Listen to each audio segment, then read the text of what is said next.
నమస్తే, welcome to all this week.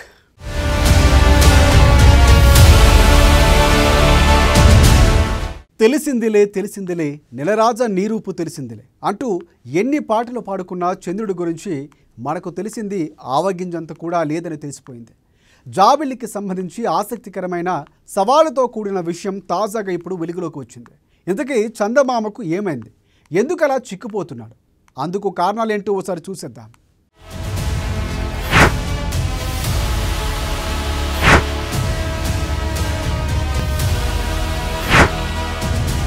చిక్కిపోతున్న చందమామ.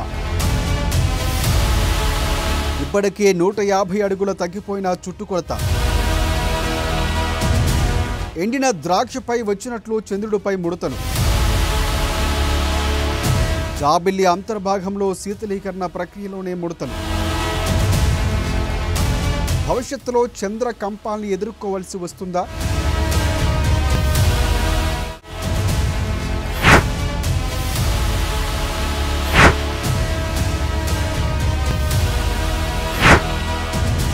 అంతరిక్షంలో సుదూరంలో ఉన్న నిత్యం తన వెలుగులతో రాత్రులు చిమ్మటి చీకటి లేకుండా చూసే చందమామకు సంబంధించి తెలిసిన విషయాలు కొన్ని అయినా తెలియాల్సినవి మాత్రం బోలెడన్ని ఉన్నాయనే చెప్పాలి. తాజాగా లాంటి సీక్రెట్ ఒకటి గుర్తించారు శాస్త్రవేత్తలు. మన చందమామ చిక్కుపోతున్నాడట. ఈ విషయాన్ని తాజాగా గుర్తించారు సైంటిస్టులు. దీంతో ఎండిన ద్రాక్ష మీద వచ్చినట్లుగా చందమామ మీద ముడతల్లి గుర్తించారు శాస్త్రవేత్తలు. దాన్ని కారణంగా చంద్రుడి మీద జనావాసాలు, కాలనీలు ఏర్పాటు చేయాలన్న ఫ్యూచర్ ప్లాన్కు ఈ పరిణామం మరిన్ని సవాళ్లు తెర మీదకు తీసుకువస్తుందన్న మాటను వినిపిస్తోంది.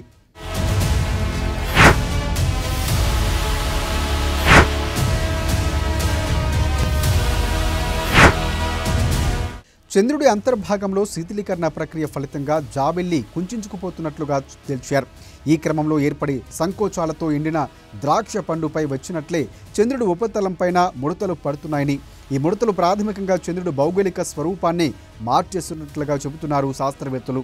కొన్ని లక్షల సంవత్సరాల కాలంలో చందమామ దాదాపుగా 150 అడుగుల మేర చిక్కిపోయిన వైనాన్ని కూడా గుర్తించారు.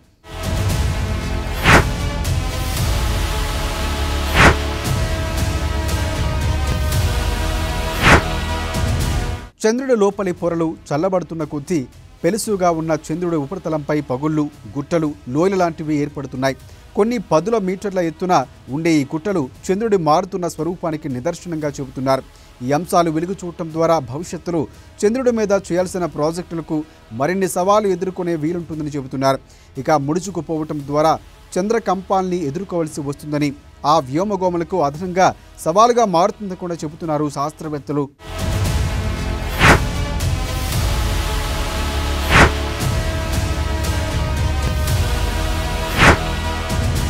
చంద్రుడు క్రియాశీల స్వభావానికి విరుద్ధంగా దాని డైనమిక్ స్వభావాన్ని గుర్తించాల్సిన అవసరాన్ని ఈ పరిశోధనలు చేస్తున్నట్లు వారు చెబుతున్నారు. ఫ్యూచర్లో లూనార్ మిషన్లతో పాటు చంద్రుడి మీద కాలనీలు ఏర్పాటు గురించి చర్చలు జోరుగా సాగుతున్న వేళ అక్కడ చోటు చేసుకునే ప్రకంపనలపై మరిన్ని లోతైన పరిశోధన చేయాల్సిన అవసరం ఉందని చెప్పక తప్పదు.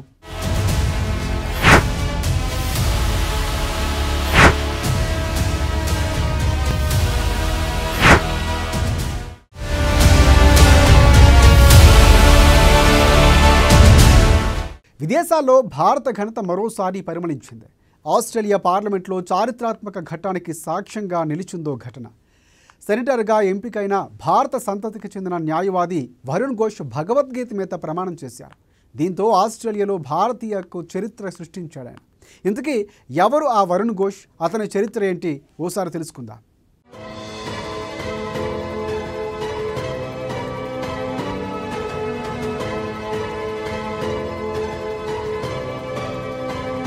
ఆస్ట్రేలియా పార్లమెంట్లో భగవద్గీతపై ప్రమాణ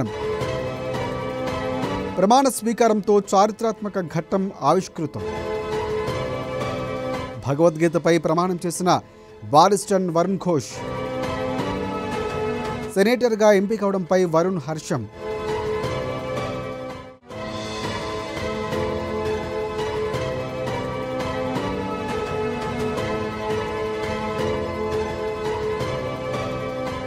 హిందువులు అత్యంత పవిత్రంగా భావించే భగవద్గీతకు అంతర్జాతీయంగా గౌరవం దక్కింది. అది కూడా ఆస్ట్రేలియా పార్లమెంటు సాక్షిగా. ఈ చారిత్రాత్మక ఘట్టానికి వేదికైంది ఫిబ్రవరి 7 భారత సంతతికి చెందిన బారిస్టర్ వరుణ్ ఘోష్ అనే సెనేటర్. ఆస్ట్రేలియా పార్లమెంట్లో భగవద్గీతపై ప్రమాణం చేశారు. ఇక కోర్టులో భగవద్గీతపైనే ప్రమాణం చేస్తారు. హిందువులు అధికంగా ఉన్న మన దేశంలో ప్రజాప్రతినిధులు భగవద్గీతపై ప్రమాణం చేయడమే సహజమే. కానీ ఆస్ట్రేలియా పార్లమెంట్లో ఇలా భగవద్గీతపై ప్రమాణం చేయడం మాత్రం ఒక ప్రత్యేకంగా చెప్పాలి.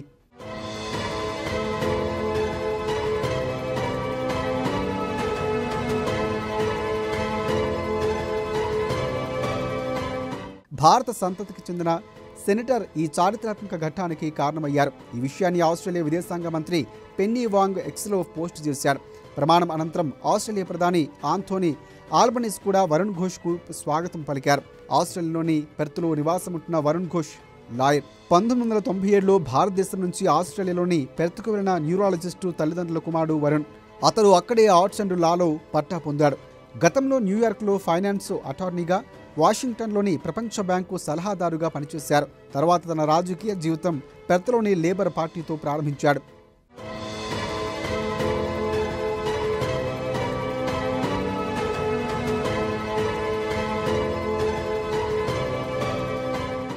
అనారోగ్యంతో పదవీ విరమణ చేయబోతున్న సెనేటర్ పాట్రిక్ డాడ్సన్ స్థానంలో వరుణ్ ఘోష్ సెనేటర్గా ఎంపికయ్యాడు. లేబర్ పార్టీలో చేరికతో ఆయన రాజకీయ జీవితం మొదలుపెట్టారు. ఫెడరల్ పార్లమెంటు సెనేటర్లో పశ్చిమ ఆస్ట్రేలియాకు ప్రాతినిధ్యం వహించడానికి లెజిస్లేటివ్ అసెంబ్లీ, లెజిస్లేటివ్ కౌన్సిల్ సెనేటర్గా వరుణ్ ఘోష్ను ఎన్నుకున్నారు. ఇక సెనేటర్గా ఎన్నికవడం మీద వరుణ్ హర్షం వ్యక్తం చేశారు. అత్యున్నత ప్రమాణాలతో విద్య, శిక్షణ అందరికీ అందుబాటులో ఉండాలన్నదే తన లక్ష్యమని పేర్కొన్నారు.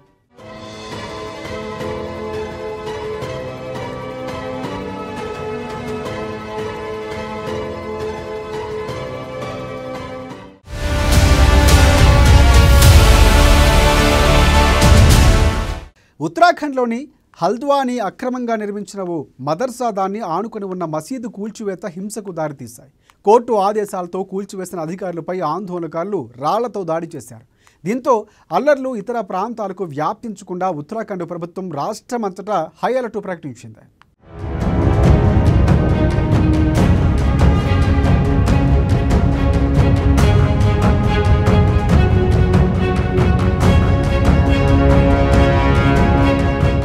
ఉత్తరాఖండ్లో చెలరేగిన హింస, మదర్సా కూల్చివేతతో హల్ద్వానీలో టెన్షన్, నివురుగప్పిన నిప్పుల హల్ద్వానీ, హింసాకాండలో 6 మృతి, పోలీసులు వాహనాలకు నిప్పు పెట్టిన స్థానికులు, 1000 మందికి పైగా పోలీసులతో బందోబస్తు.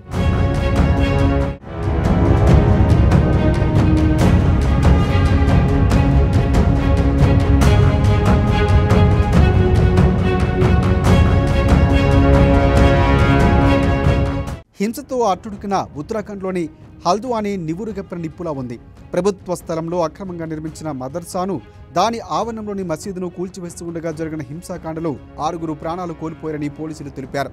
ఉత్తరాఖండ్లో నైనిటాల్ జిల్లా హల్ద్వానీ ప్రభుత్వ స్థలంలో కట్టిన మదర్సా మసీదును కూల్చివేసేందుకు మున్సిపల్ అధికారులు ప్రయత్నించారు.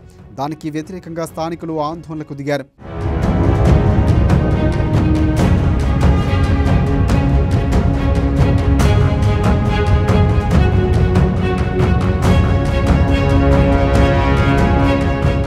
అదే సమయంలో ఆందోళనకు కట్టడి చేసేందుకు పోలీసులు అదనపు బలగాలను నింపారు.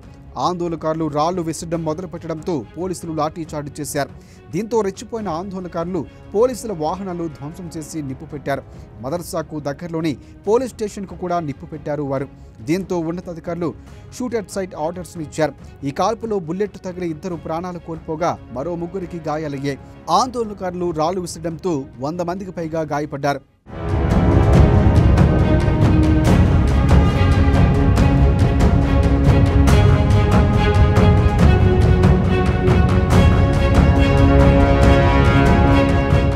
అల్లర్లు అదుపులోకి వచ్చినప్పటికీ హల్ద్వానీలో టెన్షన్ వాతావరణం నెలకొందని నైనిటాల్ కలెక్టర్ వందనా సింగ్, ఎస్పీ ప్రహ్లాద్ మీనా తెలిపారు.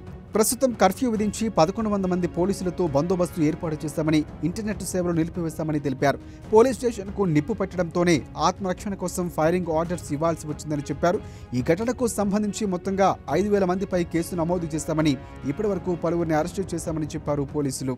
परिसंपत्तियों के नुकसान में मुख्य रूप से जो थाना है वो कम्प्लीटली डैमेज हुआ है थाने में हालांकि किसी को घुसने नहीं दिया गया, उसको सेव किया गया, लेकिन उसके जो खिड़की दरवाजे हैं, वहाँ जो फर्नीचर है, वहाँ जो अन्य सामान है, इवन पीछे से मॉब के द्वारा तोड़े और गन से भी उसको तोड़ने की कोशिश करी गई थाने को, तो वो एक नुकसान है। उसके अलावा जितनी भी हमारे व्हीकल थे, एडमिनिस्ट्रेशन की जितनी गाड़ियां थी, वहां पर जो नगर निगम की जेसीबी थी, वहाँ की जो हमारे अधिकारी कर्मचारी जिन बाइक्स और व्हीकल्स के माध्यम से वहां गए थे, उनको जलाया गया है।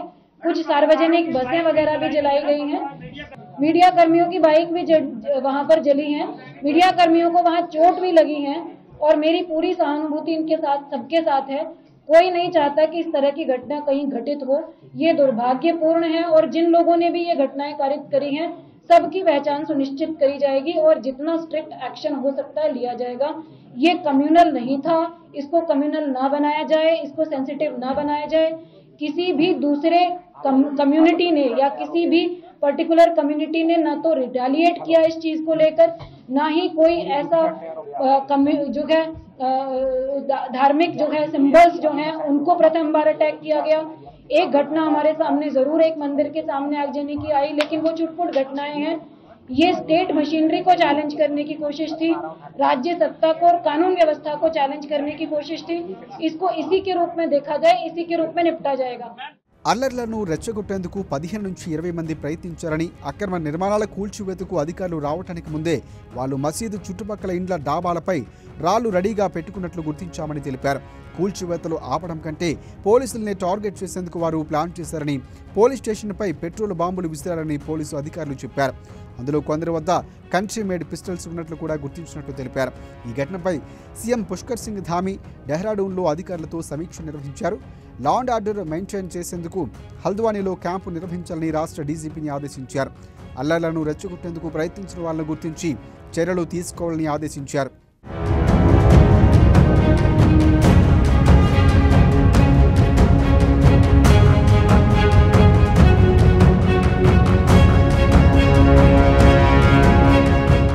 బంబులపుర హింస కేసులో పెట్రోల్ బాంబు తయారు చేసిన 12 మంది యువకుల కోసం అన్వేషణ కొనసాగుతుంది. వారు పెట్రోల్ బాంబును తయారు చేసి దుండగులకు ఇస్తున్నట్లు హల్ద్వానీ పోలీసులు సమాచారం అందింది. బైక్లోని పెట్రోల్ తీసి దుండగులు పెట్రోల్ బాంబు తయారు చేసినట్లు తెలుస్తోంది.